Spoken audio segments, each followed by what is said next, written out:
اگر اخلاقی حوالے سے بات کی جائے تو اب شہباز شریف کو آپ تو یہ کہنے کو بالکل کہہ رہے ہیں کہ بھی وہ اخلاقی طور پہ وہ مستعفی ہو جائے, جو بھی الگ ہو جائے پوزیشن لیڈر سے, تو پھر آپ یہی قانون جو ہے اپنی ذات پہ بھی تو لاگو کریں نا. پاکستان تحریک انصاف کے جتنے بھی لوگ ہیں وہ استعفیٰ دیں, گھر جائیں, کلین چٹ لے کے وہ دوبارہ آ جائیں. المیہ یہ ہے کہ ہم دوسروں کے حوالے سے تو یہ رائے رکھتے ہیں کہ وہ ایسا کریں, ہم اپنی ذات کے حوالے سے رائے نہیں رکھتے. اگر یہ مثال آپ خود قائم کر چکے ہوتے پاکستان تحریک انصاف, تو بالکل یہ بات ہم بھی کہنے پہ حق بجانب ہوتے ہیں کہ شہباز شریف کو یہ کرنے میں کوئی قباحت نہیں ہے, اس کی جگہ کوئی اور اپوزیشن لیڈر لگا. یہاں پر جو قانون ہے وہ ایک الگ راہ جو ہے وہ اپنا راستہ لیتا ہوا بالکل صاف نظر آتا ہے. اس کے اوپر بھی بات کریں گے کہ ایک شخص کے لیے تمام تر آرڈیننس لانا, اور اس حوالے سے جو اپوزیشن کو تحفظات ہیں دیگر, اس حوالے سے نکات کے اوپر بھی بات کریں گے, مگر یہاں وقت ہوا ایک بریک کا. ہمارے ساتھ رہیے گا.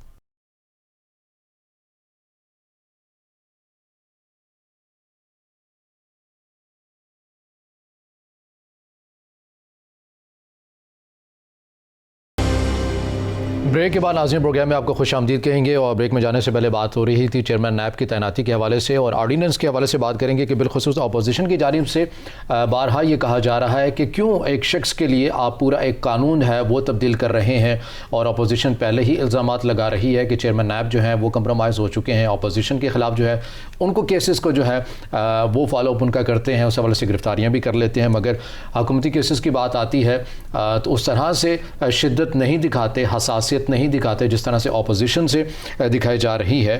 بات کر رہے ہیں رانا عبدالرب صاحب سے. رانا عبدالرب صاحب بتائیے گا کہ چیئرمین نیب کے حوالے سے جو اپوزیشن کا جو ایک موقف ہے کہ آپ نے انہی کو سلیکٹ کرنا ہے, یہ جو توسیع کا بہانہ ہے جب تک تقرر نہیں ہوتا یہ تو ایک محض ایک بہانہ ہے, دوبارہ سے تقرر بھی ان کا ہو سکتا ہے. اپوزیشن جو ہے وہ کافی ان کی طرف جو ہے وہ جسے کہہ لیں کہ رجحان بھی رکھتی ہے, تو اپوزیشن کا یہ بیانیہ ٹھیک نہیں ہے کہ چیئرمین نیب کمپرومائز ہو چکے ہیں, حکومتی کیسز جو ہیں وہ اس طرح سے نہیں چلتے جس طرح سے اپوزیشن کے چلتے ہیں.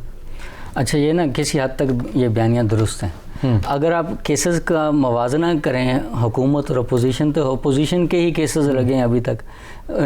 چینی سکینڈل کہاں گیا, اب سکینڈل کو آپ گننا شروع کریں, چینی سکینڈل سے لے کے یاٹر سکینڈل, یا گننا شروع کریں, لاتعداد سکینڈل ایسے ہیں جن پہ ابھی تک کوئی کمیشن نہیں بنا, نیب نے کوئی نوٹسز نہیں لیے, کسی حوالے سے بھی بات نہیں ہوئی. المیہ یہ ہے کہ چیئرمین نیب کی کارکردگی یا اس کی ذات پہ اسی وقت سوال نشان آ گیا تھا جب ایک ویڈیو لیک ہوئی تھی.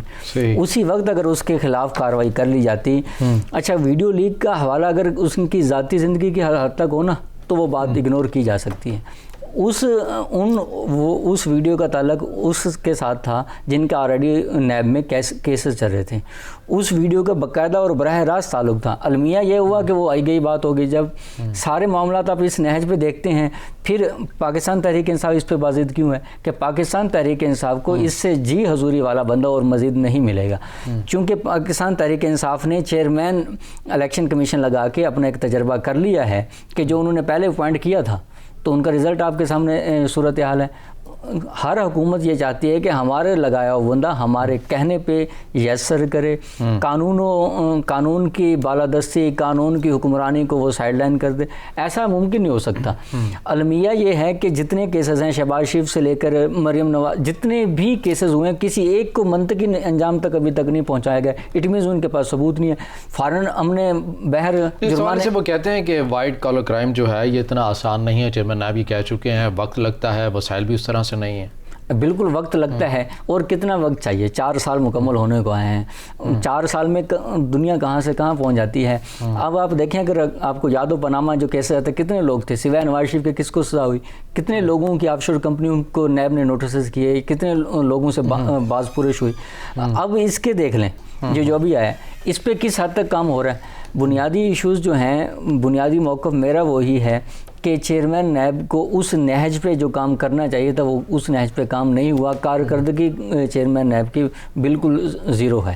اب تک کی جو کارکردگی. اچھا، اس حوالے سے آپ یہ دیکھتے ہیں کہ ڈیڈ لاک ہو سکتا ہے کہ ڈیڈ لاک یہ تمام تر چیزیں ہو بھی سکتی ہیں. پارلیمانی کمیٹی کے اندر تو جا کے چیئرمین نیب کے حوالے سے جس طرح چیف الیکشن کمشنر کا جو معاملہ ہم نے یہ دیکھا تو بڑی بآسانی سے ہو جاتا ہے. پارلیمانی کمیٹی کو تو چیئر بھی شیریں مزاری کر رہی ہیں حکومت کی ہیں اور حکومت کی وہاں بھی پوزیشن اسٹرانگ ہے. آپ ہو سکتا ہے کہ سپریم کورٹ اس طرح سے تسلی بخش جو ہے تمام تر جو چیزیں ہیں وہ نہ کر سکے جس طرح ہم نے دیکھا کہ بارہا ایسے جب کیسز جاتے ہیں عدالت کے اندر تو سپریم کورٹ اب یہ پوزیشن لیتی ہے یہ پارلیمانی معاملہ ہے, آپ اپنے اینڈ کے اوپر دیکھیں اور پارلیمانی کمیٹی جو ہے وہ فیصلہ سناتی ہے اور حکومت کے حق میں. جسٹس میں نے آپ کو بتایا کہ دیدار حسین شاہ اور فصیح بخاری کا تجربہ ہمارے سامنے ہے, تو میں نہیں سمجھتا کہ یہ معاملات ان کے آپس میں کوئی معاملات کوئی حل ہو سکیں گے. یہ ڈیفینیٹلی کہ سپریم کورٹ میں معاملہ جائے گا اور سپریم کورٹ ہی یہ طے کرے گی کہ ہونا کیا ہے. تو میں یہ ذاتی طور پر یہ سمجھتا ہوں کہ جو حکومت کی جو ہے چیئرمین نیب اسی کو لگانے کی یہ خواہش مجھے پوری ہوتی نظر نہیں آ رہی. میں یہ سمجھتا ہوں کہ دونوں کی باہمی مشاورت سے اپوزیشن اور حکومت کی باہمی مشاورت سے سپریم کورٹ کے حکم کے اوپر یہ معاملہ کہیں طے پائے تو پائے, ورنہ مجھے نہیں لگتا کہ یہ معاملہ کسی نہ کسی نہج پہ یہ پائے گا. اس کی بنیادی وجوہات ہیں, وزیر اعظم کہہ رہے ہیں کہ میں بات کرنے کو تیار نہیں ہوں, تو پھر مذاکرات کس سے ہوں گے؟ شاہ محمود قریشی جو ہے وہ مذاکرات تو نہیں کر سکتے نا. وزیر اعظم اور اپوزیشن لیڈر دونوں بیٹھ کے مذاکرات کریں گے. پارلیمانی کمیٹی میں بھی مسئلہ چلا جائے تب بھی معاملہ جوں کا توں رہے گا. ایشوز وہیں آ رہے ہیں جو بنیادی ایشوز ہیں کہ ان دونوں کو بیٹھنا پڑے گا. بہتر یہ کہ سپریم کورٹ ان کو بٹھائے, ان کو پہلے بیٹھ جانا چاہیے تاکہ معاملات ان کے آپس میں سیٹل ہو جائیں اور معاملہ کسی نہ کسی حل کی طرف جائے. اچھا, یہ کیا وجہ ہوتی ہے کہ وزیر اعظم پاکستان ہم نے جتنے بھی دیکھا کہ سلامتی امور کے معاملات ہوں یا دیگر اس طرح کے تقرری اداروں کے چیئرمین کے حوالے سے تعیناتی کے حوالے سے بات ہو تو وزیر اعظم پاکستان کا جو رویہ ہم نے یہ دیکھا ہے بیٹھنے کے لیے تیار نہیں ہے. اگر الزامات کی حد تک ہی بیٹھنے کے لیے تیار نہیں ہے تو وفاقی وزراء بھی ایسے ہیں جن کے اوپر متعدد جو ہیں وہ الزامات موجود ہیں, تو پھر ایسا جو ریئیکشن جو اپوزیشن سے متعلق ہے وہ اپنی کابینہ کے حوالے سے کیوں نہیں دکھاتے؟ ایک مشہور مقولہ ہے کہ میٹھا ہب ہب کڑوا تھو تھو. المیہ یہ ہے کہ آپ وہی رویہ یا وہی کرپشن کا جو راگ الاپ رہے ہیں وہ اپنے لوگوں پہ بھی تو فالو کریں نا. ان کے پاس جہانگیر ترین کے خلاف ابھی تک کتنے کارروائیز ہو چکی ہیں یہ مجھے بتائیں. ابھی خسرو بختیار سے لے کر جتنے بھی لوگ ہیں 6 لوگ ہیں جو حکومت میں موجود ہیں جن کا بھی نام ہے, تو ان کے خلاف کتنی کارروائیاں ہو چکی ہیں. یہ کہہ دینا کہ کمیشن بنا دیا, کمیشن بھی ان کی مرضی کا بنا ہے. اب میری مرضی کا بندہ میرا آ کے وہ احتساب کرے گا, یہ کیسا کوئی مذہب. اچھا, یہ جو آرڈیننس لے کر آ رہے ہیں اس کے اندر آپ نہیں سمجھتے کہ یہ ایک اچھی چیز ہے کہ چیئرمین نیب کی جو اختیارات ہیں ان کے حوالے سے جو گرفتاری کی بالخصوص بات ہیں آرڈیننس کے اندر وہ فرغون نسیم صاحب کہہ رہے تھے کہ ہم ذرا اس کو کم کریں گے ان اختیارات کو. ہاں, اس حد تک بات درست ہے کہ یہ اچھی بات ہے کہ اختیارات کی کمی کے حوالے سے, لیکن اس میں ایک اور بات جو آپ شاید نوٹ نہیں کرے کہ اس میں جو ہے نا یہی جو چیئرمین ہے نیب ہے اسی کو دوبارہ تعینات کر دیا جائے گا. جب آپ کسی بھی عہدیدار کو یہ کہیں گے کہ ہم آپ کو دوبارہ تعینات کریں گے, ہماری مرضی کے کیسے چلیں ساری چیزیں کریں, وہ تو بخوشی یہ کرنے کو تیار ہوگا. میں کہتا ہوں اس آرڈیننس میں یہ جو پوائنٹ ہے یہ غلط ہے. چیئرمین نیب نیا آنا چاہیے چاہے وہ کوئی بھی ہو. ایک مسلسل کے ساتھ تسلسل کے ساتھ جب آپ چلیں گے تو ڈیفینیٹلی ایشوز بنیں گے, اور خاص کر جو اپوزیشن کا یہ جو موقف ہے وہ زیادہ مزید سٹرانگ ہوگا کہ یہ ان کی جو پوری حکومت اور نیب کا جو گٹھ جوڑ ہے وہ ساری چیزیں کھل کے سامنے آ جائیں گی. بالکل اپوزیشن کے اس بیانیے کو تقویت جو ہے وہ ملے گی. ناظرین, پروگرام میں بریک یہاں پر لیں گے اور بریک کے بعد جو ہے دوسرے اور اہم موضوع کے اوپر بات کریں گے. افغانستان کی صورتحال کے اوپر ہمارے ساتھ رہیے گا.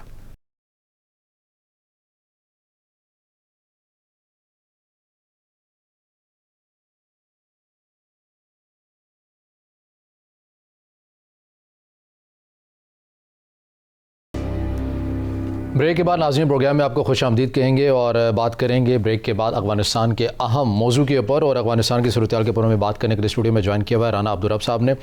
رانا صاحب, افغانستان کی صورتحال کے اوپر ہمیں حالیہ پیش رفت ہوتی بھی نظر آتی ہیں. تیسری بات جو ہے وہ توسیع جو ہے وہ کر دی گئی ہے افغان طالبان کی جانب سے, مگر اس بار بھی جو عالمی دنیا بار بار مطالبہ کر رہی ہے کہ خواتین کی جو شمولیت ہے وہ نہیں ہے. ان تمام تر اقدامات کو آپ کیسے دیکھ رہے ہیں؟ دنیا کو ٹیکل کر پائیں گے افغان طالبان جو ہے, جو دنیا کا جو مطالبہ ہے کہ عبوری حکومت ایسی بنائیں کہ ہم تسلیم کریں؟ اچھا, افغانستان کی جو حکومت ہے نا اس کو اس وقت 4 سے 5 ایشوز سب سے اہم ہیں. پہلا سب سے معیشت ہے.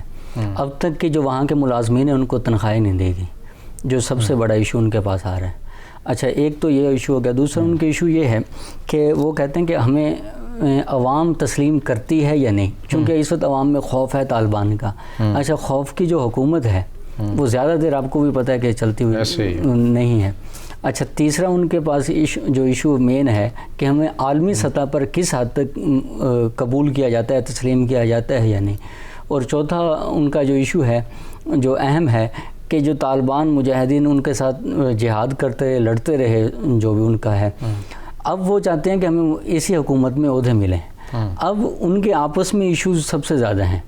وہ ایشوز جو ہے وہ اس نہج پہ پہنچ چکے ہیں کہ اگر آپ کو یاد ہو کہ یہ مسعود قبیلہ اور باقی سارے قبیلوں کے ایشوز بنیادی یہی ہیں کہ بھئی ہمیں حکومت میں وہ جگہ نہیں دی گئی جو جگہ دی جائیں. ازبک، تاجک اور ہزارہ یا باقی جتنے بھی لوگ ہیں اس نہج پہ ان کو نمائندگی نہیں دی جا رہی جس نہج پہ دی جانی تھی. رہی بات خواتین کی، تو طالبان کے حوالے سے میں تو انشور ہوں اب تو کہ وہ خواتین کو اس نہج پہ نمائندگی نہیں دیں گے تو وہ ان کی جو معاملات ہیں وہ اس نہج پہ ہوں گے.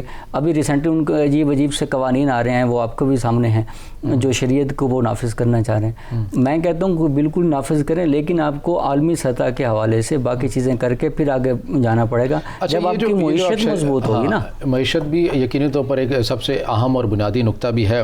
مگر ہم جب یہ بات کرتے ہیں کہ طالبان یہ بات کرتے ہیں کہ ہم شریعت کے حوالے سے بات کریں گے، قوانین ہمارے جو ہیں وہ سخت ہوں گے، تو اگر قوانین کے اوپر ہی آپ نے عالمی دنیا نے اس کو تسلیم نہیں کرنا تو یہی رویہ پھر سعودی عرب کے خلاف وہ کیوں نہیں دکھاتے؟ وہاں بھی قوانین ایسے ہی سخت موجود ہیں.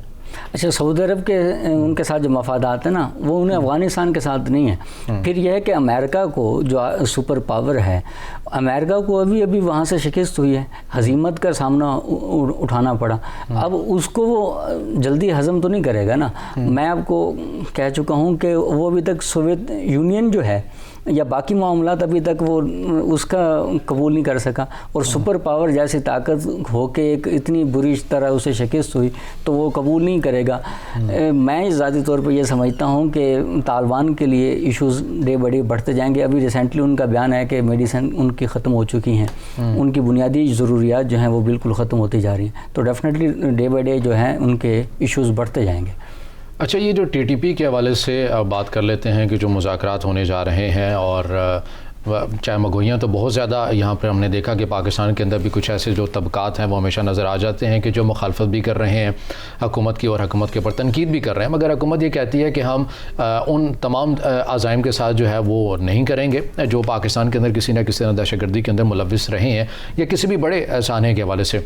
اگر حکومت مذاکرات کر رہی ہے، فی الحال ہم اس بات کے اوپر بات کر رہے ہیں کہ حقیقت کی بنیاد کے اوپر مذاکرات ہوتے ہیں یا نہیں ہوتے، اس سوال کو بالکل الگ رکھ دیں. اگر حکومت یہ چاہ رہی ہے کہ ان کے ساتھ مذاکرات کر لیں تو اس میں حرج کیا ہے؟ نون کے دور میں بھی ہوا، پیپلز پارٹی میں بھی ہوا، حتیٰ کہ اے این پی جو مخالف ترین ہے، ہم نے دیکھا کہ سوات آپریشن سے پہلے وہ بالکل واضح کہہ چکے کہ آپ بات کر لینے میں کوئی حرج نہیں ہے. اچھا نا، جنگ کا بنیادی ایشو یہی ہے کہ جنگ میں دو فریقین جب لڑتے ہیں تو نقصان ہمیں جو فائدہ ہے وہ تیسرے فریقین کو ہوتا ہے. اس حد تک بات درست، میں اس کے حق میں ہوں کہ مذاکرات ہونے چاہیے. لیکن جب آپ ماضی کی بات کرتے ہیں تو مشرف کے دور میں اگر آپ کو یاد ہو تو پہلے بھی مذاکرات ہوئے تھے، تو اس کا رزلٹ کیا بنا؟ پھر اسی حوالے سے سوات میں بھی مذاکرات ہوئے تھے، پھر ہمیں فوجی آپریشن کرنا پڑا. مذاکرات ایشو نہیں ہے. اچھا ہمارے پاس ہم کہتے ہیں ہتھیار ڈال دیں، وہ کہتے ہیں ٹھیک ہو گیا. ہماری ڈیمانڈ تو ہیں کہ وہ ہتھیار ڈال کے امن کی طرف آئیں، ساری چیزیں ان کے ڈیمانڈ بھی ہیں نا. اب مسئلہ یہ ہے کہ جب مذاکرات ہوتے ہیں یا معاہدے ہوتے ہیں تو دونوں کے گیو اینڈ ٹیک ہوتے ہیں. ہمارے پاس دینے کے لیے کیا ہے؟ ہم فرض کرتے ہیں انہیں کہتے ہیں آزادی دیتے ہیں، وہ کہتے ہیں ہم آزاد تو اب بھی ہیں. افغانستان میں ننگرہار میں وہ بالکل آزادی کے ساتھ گھوم رہے ہیں، تو ہم انہیں کیا دیں گے؟ اس پہ ایک ڈیڈ لاک آ جائے گا. دوسرا جو ابھی پیش رفت ہو رہی ہے کہ جو پاکستان کے مذاکرات، جو ابھی ہمارے وزیر اعظم صاحب نے ایک غیر ملکی ٹی وی کو انٹرویو دیا، اس میں کہا کہ ہم ٹی ٹی پی سے مذاکرات کر رہے ہیں. وہ ٹی ٹی پی سے مذاکرات بالکل بھی نہیں کر رہے، بلکہ وہ ان کے جو چند عناصر ہیں گل بہار، ان سے مذاکرات ہو رہے ہیں. حالانکہ گل بہار ٹی ٹی پی کا ایک پہلو ہو سکتا ہے، ٹی ٹی پی نہیں ہے. ولی مسعود کے حوالے سے انہوں نے تو باقاعدہ انٹرویو دے چکے ہیں کہ ہم پاکستان کے سامنے نہ معافی مانگے، وہ ہمارے دشمن ہے، دشمن سے معافی نہیں مانگی جا سکتی. ایک فریقین جو ہے وہ اس نہج پہ آگے جا چکا ہے، دوسرے فریقین کس طرح مذاکرات پہ لے کے آیا جا سکتا ہے؟ میری تو سمجھ سے بالاتر ہے. اور اب فرض کریں یہ مذاکرات ہو رہے ہیں، میں کہتا ہوں جی مان لیتے ہیں کہ ہو رہے ہیں، پارلیمنٹ کو اعتماد میں لیا گیا، آپ کی عوام کو اعتماد میں لیا گیا. مجھے بتائیں سانحہ پشاور سے لے کر کتنے جانیں ہم نے قربان کی ہیں, کتنے ہمارے افواج نوجوانوں نے شہید ہوئے. اس کے باوجود بھی نہ ہماری پارلیمنٹ کو اعتماد میں لیا جاتا ہے, نہ ہماری عوام کو پارلیمنٹ میں لیا جاتا ہے. مذاکرات کس بحاف پہ ہو رہے ہیں, کون سے نکات پہ ہو رہے ہیں, کون سی شرائط پہ ہو رہے ہیں, وہ عوام کے سامنے رکھے جانے چاہیے. پارلیمنٹ میں ڈسکشن ہونی چاہیے, اجلاس بلانا چاہیے, اس کے بعد جو بھی ایشو ہے اس کو سامنے لے کے آنا چاہیے. میں اس کے حق میں ہوں کہ مذاکرات ہونے چاہیے, لیکن کوئی لایا عمل تو ہو نا. اچھا, ابھی اس کے حوالے سے ہم نے دیکھا کہ خارجہ امور کے اوپر جو ماہرین ہیں وہ یہ کہتے ہیں کہ اگر حکومت ان تمام امور کو انیشل لیول کے اوپر پارلیمنٹ کے اندر نہیں لے کر آ رہی تو یہ اچھا اقدام کر رہی ہے. فی الحال لانا بھی نہیں چاہیے, کیونکہ جب تک چیزیں جو ہیں ان کی طرف سے اور حکومت کی طرف سے جو ہے وہ واضح نہیں ہو جاتی. ان تمام امور کے اوپر آپ نہیں سمجھتے کہ حکومت کی بہتر پالیسی ہے, ٹھیک ہے, پہلے اپنے اینڈ کے اوپر, اور اس کے ساتھ ساتھ ایک دوسرا اور ایک اہم موضوع بھی ہے جو اسی کے اندر جو نقطہ ہے, افغان طالبان یہ کہہ چکے ہیں کہ ہم اپنی جو سرزمین ہے وہ کسی ملک کے خلاف جو ہے وہ استعمال نہیں ہونے دیں گے. آپ کو نہیں لگتا ہے کہ افغان طالبان بھی ٹی ٹی پی کے حوالے سے جو ہے ان کو بٹھائیں گے, پاکستان کے ساتھ بٹھائیں گے, کیونکہ افغان طالبان کہہ چکے ہیں ٹی ٹی پی یقیناً پر پاکستان کا مسئلہ ہے, لیکن اس حوالے سے وہ بھی اپنی جو ہے وہ دکھا رہے ہیں انشاءاللہ. المیہ یہ ہے کہ نا, اب اس میں یہ دیکھیں کہ ہمارا جو بیانیہ جلدی سے جواب دیجیے گا. ہمارا بیانیہ یہ رہا کہ راہ جو ہے ٹی ٹی پی کے بیک پہ ہے, تو آپ اندازہ کریں اس سے ہمارے مذاکرات کس نہج پہ بنے گے, ہماری عوام کے اندر کیا وہ ہونا ہوگا. بہت شکریہ رانا صاحب, آپ کا پروگرام میں تشریف آوری کے لیے. ناظرین, آج کے پروگرام سے اتنا ہی, اجازت دیجیے, اللہ حافظ.